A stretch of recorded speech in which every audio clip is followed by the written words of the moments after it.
Пошли. Все, запись идет. Нет, просто записываю, как будем отдавать претензию.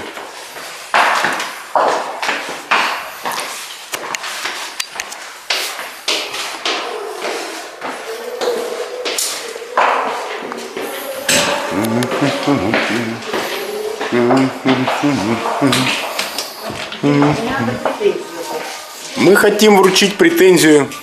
Будьте любезны зарегистрировать ее. Скандалом завершилась попытка Светланы Жилиной отдать претензию сотрудникам салона. Недавно женщина приобрела дорогостоящий чемодан косметики от нашумевшего бренда Дешели. Первая процедура по омоложению оказалась для нее совершенно бесплатной. Приятные девушки в медицинской форме проводили ее в кабинет на первый сеанс. В итоге, сама не понимая как, женщина оформила кредит на чудо-чемоданчик косметики и купон на омолаживающие процедуры. И только придя домой, поняла, что натворила. Пришлось возвращаться и писать претензию. Добровольно возвращать деньги сотрудники салона отказались. Выскочили работники, вышли и стали говорить: мы не имеем права, у нас нет полномочий.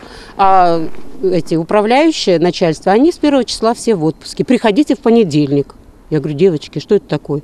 Короче говоря, сын тоже был со мной. Он там стал фотографировать. Они вызвали полицию. Там скандал у нас был, чуть ли не до драки. Обзывать стали. И они еще сказали: а вы не забывайте, что у нас тоже есть мужья. Но это идет как угроза уже. Сегодня Светлана еще раз попыталась отдать жалобу в салон, но уже в присутствии нашей съемочной группы. Девушка-администратор, увидев Светлану, сразу пригрозила охраной. Вы понимаете, денежки мне не возвращают же. Они должны были возвратить, когда мы возвратили. Вот тут сделали возврат. Вы у меня спрашиваете? Нет, я просто... Я вам никаких претензий. Я не знаю ничего.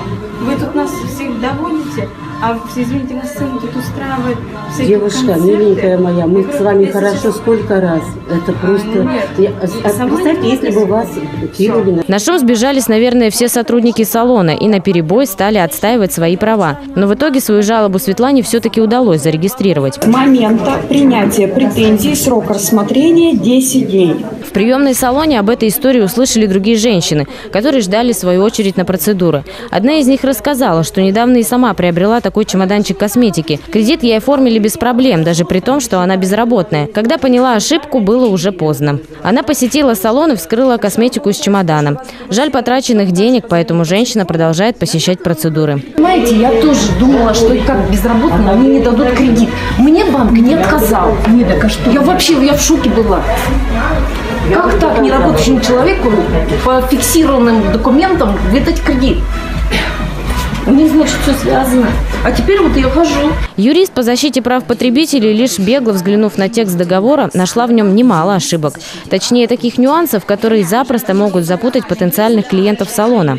Конкретно прописано: стоимость оказания платных услуг составляет 50 400 рублей.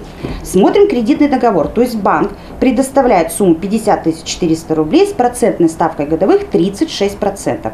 Общая сумма выходит 77 832 рубля 94 копейки. Дальше приложение к договору пишется, что абонемент омоложения стоит 35 564 рубля 64 копейки и косметика Дешели стоит 42 рубля 268 рублей 30 копеек. Общая сумма выходит, которая выходит по кредитному договору, общая с процентами. То есть, понимаете, тут идет расхождение в информации, не предоставление полной информации или идет какой-то обман. В подобной ситуации оказалось еще немало ухтинок, которые теперь не могут расторгнуть договор и вернуть свои деньги.